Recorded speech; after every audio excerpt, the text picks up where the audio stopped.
having that government backing gives project developers confidence now that there's a future for us. Like the governments are backing us, like there's a potential carbon revenue here, not just from the voluntary side and for good acting corporate, but from the compliance side as well. So it's starting to get those wheels turning from the supplier side.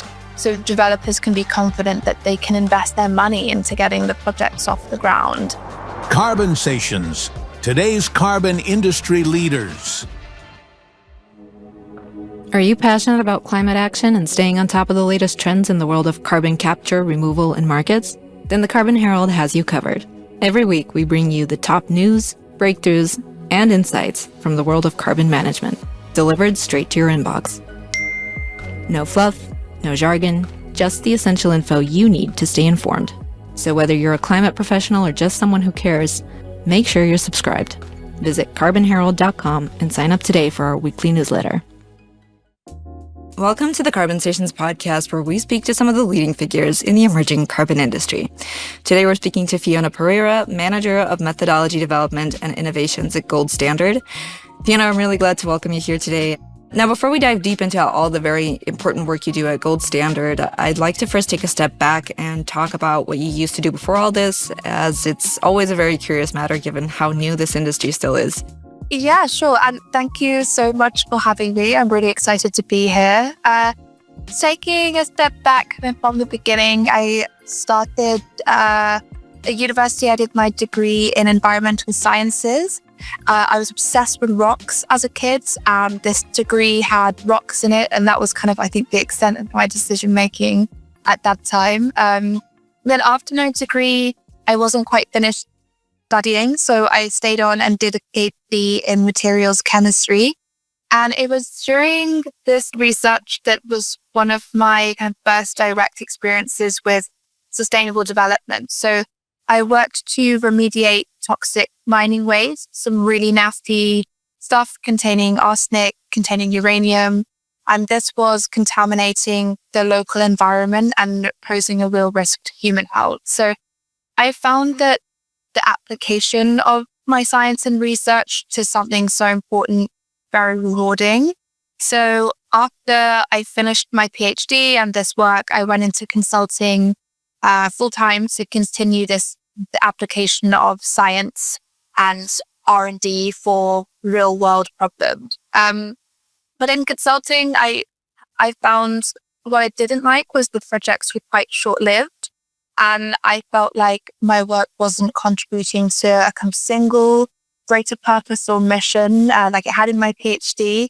So that's when I started trying to narrow a focus more on sustainable development, but then also climate change as well. And that's what brought me to carbon markets. And of course, thinking about these two things, that's where Gold Standard really stood out. So it's very well respected in the market. It's been there for over 20 years. And there's the focus not just on carbon, but on wider sustainable development. And you really feel this mission drive working for the organization. So my colleagues, we all share that same vision. And so the work feels very rewarding. We're all on the same page. We're all working towards the same goals. So I've been at Gold Standard for a couple of years now. I manage methodology development. So working with project developers who want to get certified with us, but they can't because that isn't a methodology which covers their project type. So I help these developers to get new methodologies approved, both advising from the kind of scientific side, but also helping to lead them through our governance process for approval. So we see a lot of really cool new ideas being submitted and presented to us. The work is very varied and it's really, really interesting topic. Excellent. Fiona, in addition to working with Gold Standard, I know that you're also a member of the SBTi Removals Expert Working Group. How do your roles differ from one another in these organizations, or where do they overlap? Yeah, so with the SBTi, I'm kind of thinking about the other side of things. So with methodologies, we're mainly looking about how claims can be made and how carbon credits could be issued. But then with the SBTi, we're thinking about the full picture kind of end to end, like how should those carbon credits be used in high integrity applications. So it's really important to consider both of these so we can design a carbon market that's fit for purpose and it's robust. So in the removals, we're focusing specifically on what removals credits can be used for. And for me personally as well, I find it a really good place to discuss this. We hear the nature-based versus tech removals arguments, but there needs to be a space for both. You need both. And so that's some of the work that we're doing with SBTI. So trying to work out what type of credit can be used for what, and how we make sure that all of the types of credits have a kind of seat at the table so that all of these important projects and the important work can continue to get funded. Understood. So to clarify, on gold standards side, you kind of work more from the point of view of the supply side? Exactly. Okay. And so I'm curious, what does your work involve on a day-to-day basis? And what are some of the areas that you're most focused on right now? So on a day-to-day basis, I work a lot with project developers and then experts in the field. So project developers who want to develop new methodologies. So we work with them to kind of look at the two main areas of the methodology. So how do we set the rules to make sure that strong projects that will do no harm can be certified under the new methodology? And then how do we set the equations to calculate either the emissions reductions or removals? So it's a lot of kind of working to develop safeguards and also robust accounting methods. And that takes a kind of an army to do. So it's the developers who have the experience on the ground. And then we work with a lot of external experts as well who have expertise in the relevant fields. So working in academia or in carbon market expertise themselves. We work with a lot of experts who consult as well with the UN. So gathering this wealth of information to try and make really strong documents. And then, of course, writing the documents is a whole other ball game. Like we spend a lot of time drafting and redrafting and making sure everything's perfect before it's approved for use. So introducing kind of a third perspective here, people who are outside of carbon markets, perhaps. So methodologies, as we know, are the backbone of these markets, but to folks outside of this field, it feels a bit abstract. So how would you explain the importance of robust methodologies in ensuring carbon projects genuinely deliver real, incredible impact? That's a really good question. So I think it really does help to look at methodologies as those two kind of key components. So setting the rules for a project to be eligible, and then laying out the equations that we need to calculate the quantity of emissions reductions or removals that a project involves. So typically, this is in the context of carbon credits, but a methodology, it doesn't have to be limited to this. It could also be used for impact statements. We do a lot of that at Gold Standard as well. So in terms of making sure it's robust, if we get either of those key elements wrong, so either the rule setting or the equations, we can end up crediting a project that's flawed. So it could cause harm, or we could issue more credits than we should, which means the credit essentially become worthless. And this not only impacts the project itself, but it can cast doubt on the whole market. So particularly for other projects in that kind of same category, we saw this for avoided deforestation after the infamous Guardian article, which it damages bad projects, which as it should, but the problem is it can also damage good projects that are tarred with the same brush. And this is a problem because when done right, carbon credits are a very effective mechanism to channel finance into these really important projects. And we don't want to damage that. We don't want to risk that. So when we're setting rules and we're writing equations in methodologies, we need to make sure that we're doing this conservatively and robustly so that the credits that we issue are accurate. So one carbon credit is always equal to 1 ton of carbon reduced or removed.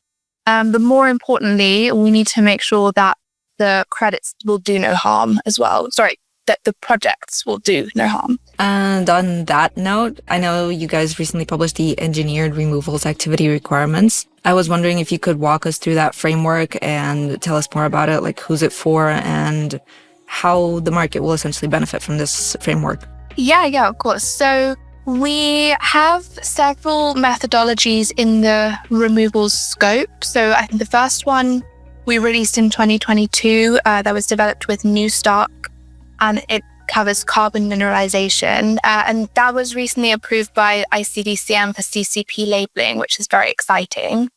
And then since then, we've been expanding the kind of project offerings in the scope of removals. So in the engineered side, we also have geological storage, and we're working on biochar. And then in nature-based side, we've released a new methodology on mangroves, which was really a highly demanded topic.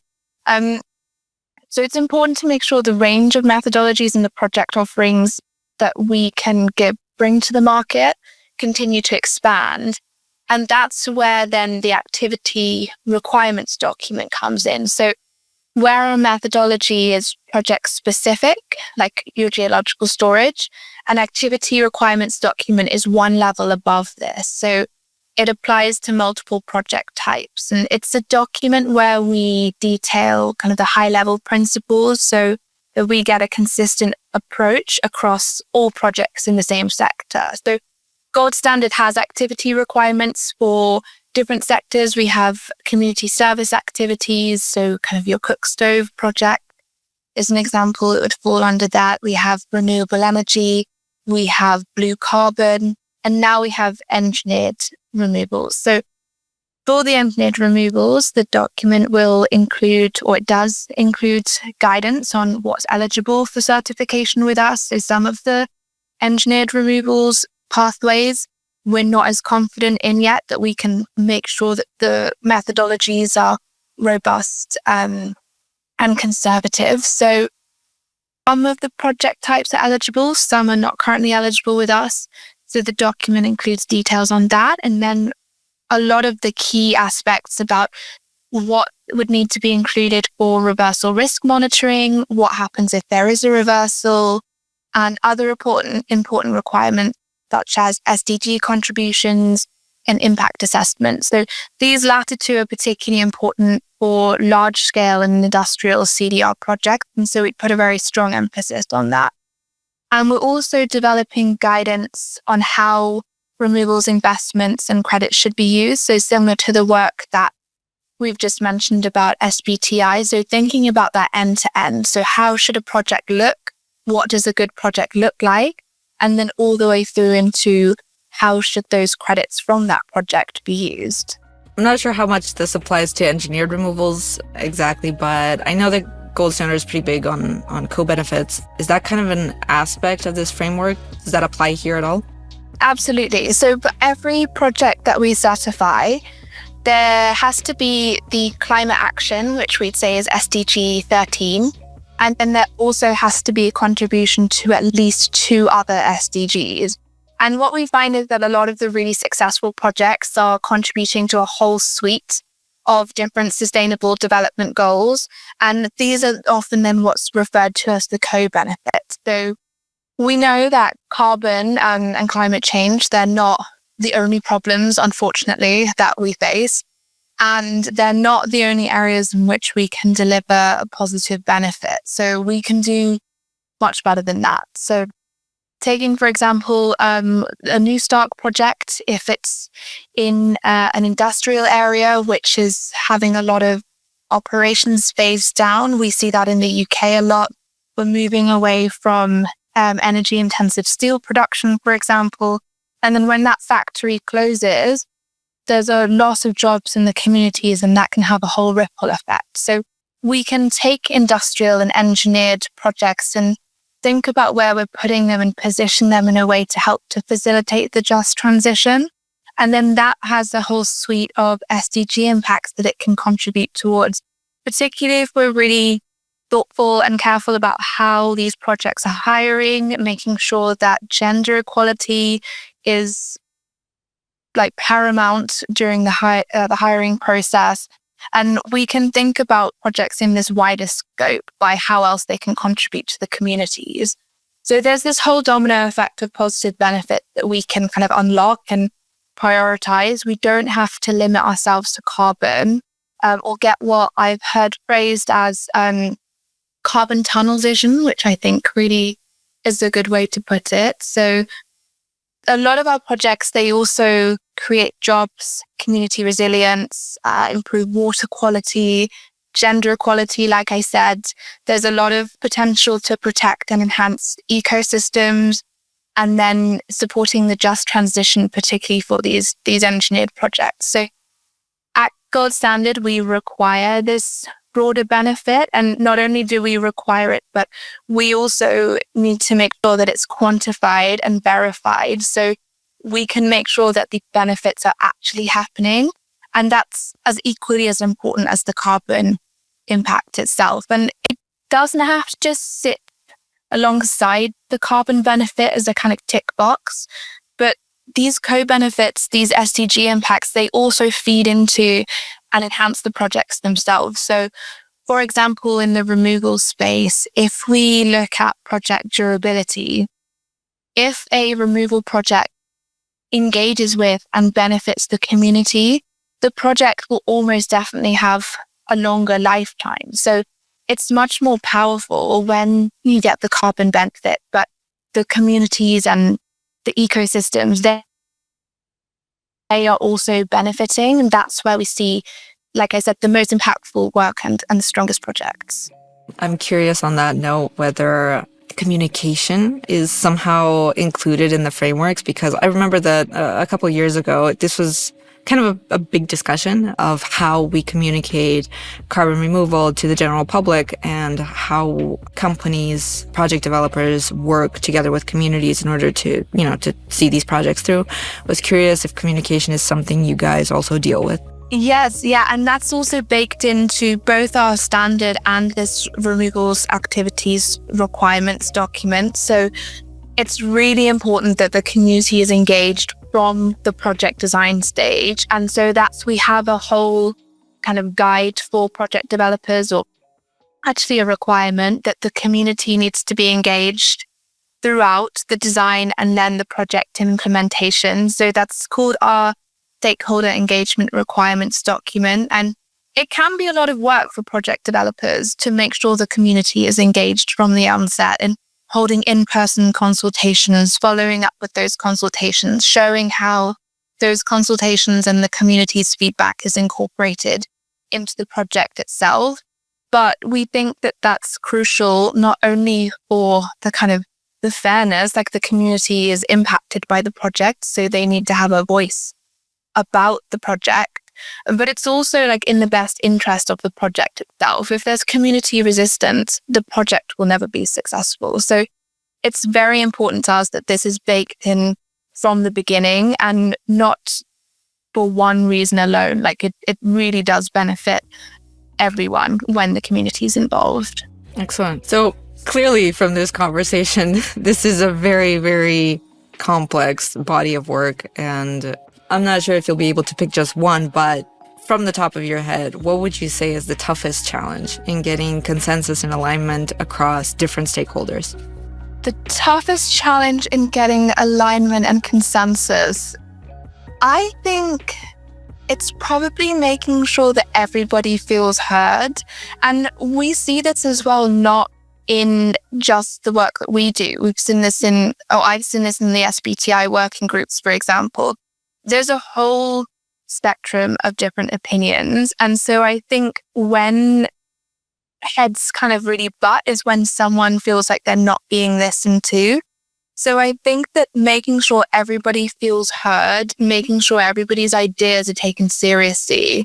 And then if there needs to be a compromise, communicating how you have got to that compromise. And so it's not like one person will feel that they haven't been listened to, or a group of people will feel like they haven't been listened to. I think taking it step by step on how you would get to a compromise, and then also having guardrails for where we can't compromise. I mean, there's a lot of things for communities and health of a community where we're not willing to compromise. So I'd say making sure people feel listened to, being clear and transparent on any route to a compromise if that's necessary, and then also being really clear about where those safeguards and guardrails need to be put into place. Fiona, another thing I wanted to ask you about has to do with trust, obviously, because trust is a big question in carbon markets. As we know, just as the dust begins to settle from one scandal, there's already another one that's making headlines. You probably heard of the latest one with the Zimbabwe project. The second time around now that there's problems surrounding that one. How do we make sure that trust is maintained as new methods are introduced? I think the answer always has to be transparency. Like, we can't all be perfect all of the time. And I like to think that a lot of the problems that we see with projects are from a lack of understanding from the developer or errors that aren't malicious in intent. So I think that that's where we need to just hold our hands up and be like, look, this is what happened. We made a mistake here, to be proactive about making mistakes. When I say we, I mean the kind of collective we, whoever is involved in that. And I think that's where the trust can be built back. I think when we feel that a scandal or an error or an issue with a project has been covered over, that's where it really erodes the trust in the markets, in the standard setters. If there's been kind of a project where we feel someone's been dishonest with us, it really erodes that trust. And so I think that transparency is improving in the markets, which is really reassuring to see. I think transparency and understanding as well. So we will make mistakes, all of us, project developers, auditors, the public in interpreting things, standard setters in making rules. We're all going on this journey together. So being transparent, having conversations, consulting with experts when we need to, it will all help to build the market into a stronger place and help to avoid such kind of problems like this, where we can learn from the mistakes that have happened before. I'm also curious to know, since new carbon removal approaches are emerging rather quickly and older ones are constantly being fine-tuned and becoming more refined, maturing even, how do you balance the need to enable innovation with the responsibility to maintain scientific rigor and credibility, of course? Yes, I think it's always really important, particularly for the new methodologies, the new project types, to make sure that you're starting from a strong scientific foundation. But it is also really important to innovate and to develop new approaches that might seem quite risky until they've been better established. So again, I think to strike this balance, transparency is really key. So if there's a new approach or we're changing an approach and there's an area in which we're a bit uncertain about, like we think this is going to be a better way, we think this is going to be a more conservative way, but we're not 100% sure. I think we need to be transparent about that uncertainty. Like, why aren't we sure? What would we need to do to become more sure? And that's where I think pilots as well can be a really good way to feed into this. So we learn a lot by doing. And then if we are able to run a pilot, we can see potentially problems that we didn't know could exist. So a way to see the unknown unknowns is a way I like to phrase it. And pilots can be done on a small scale. So if we do get something wrong, we have limited the impacts of that mistake or that uncertainty. And then also making sure that pilots are open for stakeholder and expert feedback. So we all have lessons learned from projects on the ground, from the research that we're doing, and being able to share this, I really think helps to drive innovation in the right direction rather than keeping kind of knowledge pools siloed. And then that's when the transparency as well can be impacted. And so I think as well, for pilots and for innovation attempts, it's really important to not kind of retroactively kind of blast innovation attempts. I think as long as those attempts were started, were run using the best available science and the best practices at the time, we need to remember to frame pilots and projects and innovation attempts in the context in which they took place. Because I think otherwise we're going to risk scaring people off innovating if they think that they're just going to get slammed in the future if their idea isn't perfect in a future context. So I think transparency, again, the answer is always transparency, but also I think pilots and stakeholder engagement and context are really important here. And in that line of thought, how does gold standard decide when a new approach is ready to be standardized? I guess so. One of the things we do a lot actually is running pilots. So running the pilots and then speaking with experts. We're a big fan of a working group. So, for example, at the moment, we're running a pilot for digital MRV, and we have a board of experts which have experience across different scopes of MRV and project implementation and digitization. And so we always look to the expert groups before we approve anything. So we will be running pilots, I think, for the next 2 years. And then the results of those will be continuously discussed with our working groups and our governance board of experts, which we call the Technical Advisory Committee. And so there's not a kind of yes or a no, but it needs to be a discussion. So all of these kind of new innovations, the new project types, the new MRV methods, they all require some degree of nuance to them. And so having those conversations with the experts to really kind of sound out what's been happening and then what the potential could hold in the future. That's then kind of how we decide what we move forward with or maybe what we would need to revise. Are you ever approached by third parties, say companies that are developing a certain technology or carbon removal solution? Or is this more of something that you explore internally? Both. So we kind of watch how the market is growing, and where we see a lot of demand, we try to help to fill any gaps in the demand, particularly from the supplier side. If we see methodology areas that are really highly requested, we see that with the biochar, then we try to fill that gap so that we can get more projects off the ground in the market. But we also have a way in which project developers can come to us and submit their ideas. And then we, again, speak to our board of experts about those ideas and work out what could be the risks, what are the benefits. And then we can move some of those forward as well. So we have both channels and we think both are really important. Being able to support where we can from an internal capacity and also kind of working directly with project developers on the ground who know what they need. And they often will know how to get there. Do you ever feel pressured as far as like time goes? Because we all have this very acute sense of urgency that, we have to scale the market as fast as possible. But scaling methodologies quickly sounds like it would be at the expense of quality. So how do you guys kind of balance that dichotomy?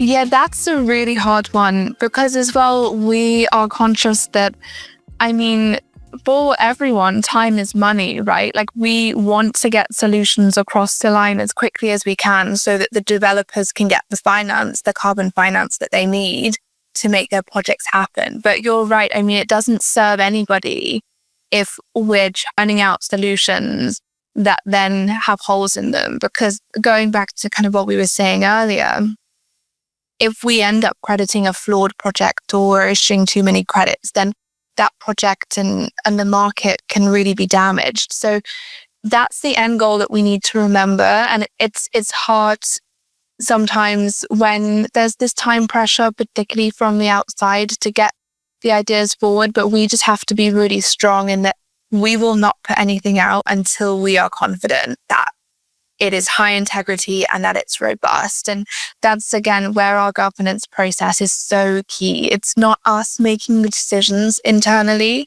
We need to speak to the experts. We need to know what they think about the different solutions before we put them out there. And managing the governance process and project developers' time is a real struggle. But again, I think that's where the transparency comes in. We have to communicate to maybe where we're getting the time pressures, why we have taken a bit longer sometimes, like why we need to give something a little bit more thought. It's all for the same end game. So I think if we can make sure that everybody understands when we're on the same page, then that definitely helps. Perhaps last major big topic that I really wanted to discuss with you is policy. How or what, in your opinion, is policy's role in scaling carbon removal? I guess that's quite a big question. That's quite a big role. I think that perhaps to break it, maybe if we can break it down, how do you see methodologies being integrated in policy and government regulation potentially for CDR? Yeah, so I think it's very interesting to see all of the new kind of methodologies coming out under policy. So we have, of course, the EU CRCF, and then the UK government is working on new methodologies under what they call their GGR. So I think the policy has a role to play in that it gives market actors more certainty and I guess the confidence. Like if your government is backing a solution, you'd tend, I guess it depends on your government, but you would tend to have a little bit more confidence in that. I think there's a risk in when policy reinvents the wheel rather than building on what exists already, as long as what exists is high integrity. I think we should be building more on what exists rather than creating lots of new things, because I think that really makes the policy quite difficult to navigate. This is carbon markets are very, very complicated. They're complicated already. And I think we need to make sure that, I guess we can do it from the voluntary side of things, but as the compliance markets as well, and we start to merge the two of them, we need to make sure that the language and the way we're referring to things, and also the science that underpins everything, we need to make sure that there's some level of harmonization there. I think that's a key role that we will play as policy is starting to evolve. We as the voluntary carbon market, we need to advocate for this is the best practice, or this is how we should refer to something. And then I think it could be a really exciting opportunity, because if we're developing the policy, we're allowing more of a finance flow so we can scale up the projects and allow more projects. So it can be very exciting. I think we just all need to make sure that it's very accessible as well, because otherwise that could be quite limiting. Is gold standard in any way involved, like in any government consultations for any countries or like the EU, for example? Or is this something that's in the works? Yeah, so we actively engage with a lot of different governments about integrating the voluntary carbon market or gold standards VERs into compliance schemes. And we've also worked with the EU a lot to help to guide the development of their carbon farming and carbon removals initiatives. So we get involved wherever we can. It's really important that we've been in this market for a long time, and we really need to help to shape it based on our experiences and the best practices that we've learned from doing this for so many years. Excellent. So looking into the future, how quickly do you see like a convergence of voluntary and compliance markets? How quickly do you see kind of the stepping in of government and regulation scaling the market? In terms of scaling the market, do you mean like how long until we think we'll impact? Yes, comparing to like how we've seen things develop so far, and starting from the point where we're actually starting to see a convergence, like an actual convergence happening. Yeah, so we're definitely seeing the convergence happening already. So as we said, we've got like the UK, the EU, I know Japan's doing a lot of great work as well with their compliance scheme. And so we're starting to see those markets converge in the early stages. I think this is having kind of a twofold effect. So it's making this a key topic so that other governments can see this is a way in which it could work, or these are multiple ways in which it could work. So maybe we should try that. Maybe we should follow the UK, or maybe we should follow the EU's approach. So I guess kind of going back to that idea of pilots, these initial governments are leading and they're piloting these different ways in which to use compliance schemes, and then how to interact or how to merge, which bits to merge with the existing voluntary market. So we're seeing different approaches, and that's already great because we're starting to see and trial what could work, what looks the best, what will work the best. And I think having that government backing, even before these schemes are truly integrated and up and running, having that government backing gives project developers confidence now that there's a future for us. Like, the governments are backing us. Like, there's a potential carbon revenue here, not just from the voluntary side and for good acting corporate, but from the compliance side as well. So it's starting to get those wheels turning from the supplier side, so developers can be confident that they can invest their money into getting the projects off the ground. And so I think we're starting to see a lot of that now. A lot of the schemes that already exist are looking towards the end of this decade before things are kind of really going to be off the ground. But I think things are moving very quickly. So I'm interested and excited to see which other governments and national bodies will step forwards and also get involved and develop their compliance schemes. It's definitely a very curious matter, yes. This kind of got me thinking, actually, what about insurance? Does Gold Standard work with insurance bodies? Carbon insurance bodies? There's something, yeah, we've been talking with insurance bodies a lot for the last couple of years, and different suppliers as well of insurance. And that's something that we're currently discussing with our experts, our advisory committee, because it's a really exciting new kind of approach in carbon markets. And I think it really adds a lot of weight to the kind of offerings of, like, we want to offer a lot of different solutions. Like, at the moment, we rely on, for reversals, for example, we rely on contributions to a buffer pool, but that isn't necessarily the best way of working for every project developer. So for insurance has a lot of promise. We haven't, as far as I'm aware, endorsed one particular insurance mechanism yet, but it's something that we're really thinking about, and we're engaging a lot with the different providers to learn about the different products and solutions they offer. Excellent. So that kind of brings me to my last question for you before I let you go today. What upcoming new developments does Gold Standard have lined up for the next weeks, months maybe? The next weeks and months are going to be very, very busy. So I think one key area, I should have mentioned this as well when we were discussing the policy, but one key area that we're working on is to align with the Paris Agreement. So there's a lot of documentation coming out under Article 6.4, the Paris Agreement crediting mechanism, and we're working really hard as a standard to review this documentation and then incorporate the elements that we think are going to increase integrity, and then also challenging the elements where we think they're not going to increase integrity, or where we think it could be problematic or challenging for project developers to implement on the ground. So digesting all of this information, it takes a very long time, but we're hoping to do this to reduce the burden on project developers. We're also working to expand our methodologies to cover different project types and different sectors.